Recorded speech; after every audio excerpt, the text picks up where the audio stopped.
In this video, I'm going to talk a bit more about modals and qualifiers for making requests a little less directive and bossy, and for making statements a little less certain.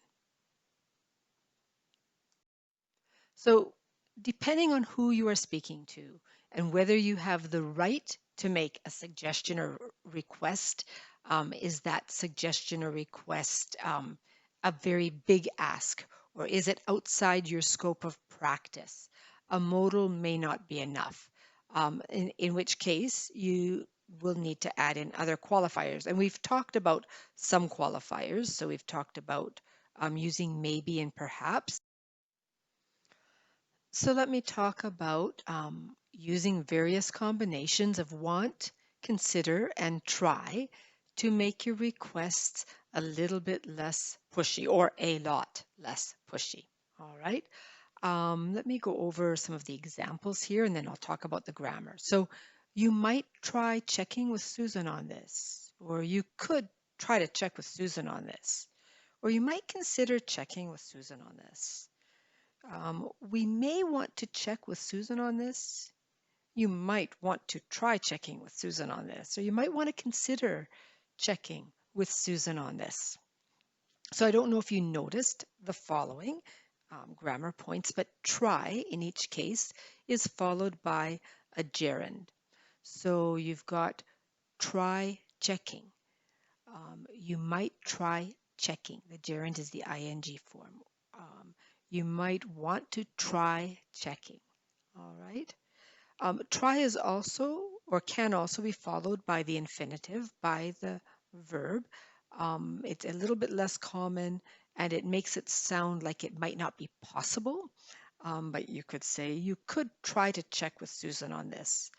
It gives a little bit of a different sense of possibility or what, may not work out. Consider is followed by a gerund. So you could consider checking with Susan, or you might want to consider checking. So whether consider comes immediately after the modal or after the want to, whatever verb comes after consider has an ing. All right. Want, you should notice, is always followed by that infinitive to plus the verb. So and we often do say wanna. You may want to check with Susan. You may want to try checking. You may want to consider checking. Some people say wanna, some people say want to. You may want to check with Susan. You may want to consider checking. In either case, the to is there. So if you just keep want to together in your mind, that will probably help you remember.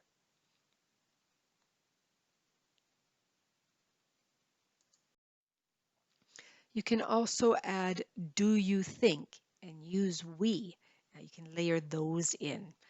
So let's look at some examples here. Check with Susan is your basic, command or directive. We should check with Susan. So adding we makes it sound more collegial and, we're a team and maybe I really want you to do it, but I could say we should check with Susan and then maybe you would realize that you need to do that. Should we check with Susan? Do you think we should check with Susan? Do you think we could check with Susan? So could is a little less strong, little less pushy. Do you think we should try checking with Susan? Do you think we should consider trying to check with Susan? So you can layer these together, and the more you add, the more tentative your request is. Let's look at another example. We should change the time. We could change the time. Could we change the time? Do you think we could change the time? Do you think we could try changing the time? Do you think we could consider changing the time? Or how about this? Do you think we could consider trying to change the time? Oh, there we got it. Okay, so as you can see, you can add and layer a bunch of these qualifiers together to make requests a bit more, requests or statements a bit more tentative. If you're asking for a favor, talking about something that really is outside your scope, and if you're really worried that you might offend someone by making a statement or request, especially when you're hinting that, something should be done, but, you're the HCA, you're not the doctor, you could use some of these phrases below. So we were thinking that, or is it at all, is it possible that? We're wondering if, and then you can add in the maybe and the at all and the perhaps as well. So we were thinking that she might have a hairline fracture, or we were thinking that maybe he could have a hairline fracture. Um, is it at all possible that they might be aspirating? Or is it at all possible that she might have a hairline fracture? Or we're wondering if perhaps we could get her a bone scan.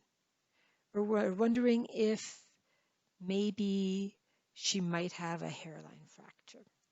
All right. So these are just other strategies that you can use to make your statements or request just a little bit less pushy or absolute.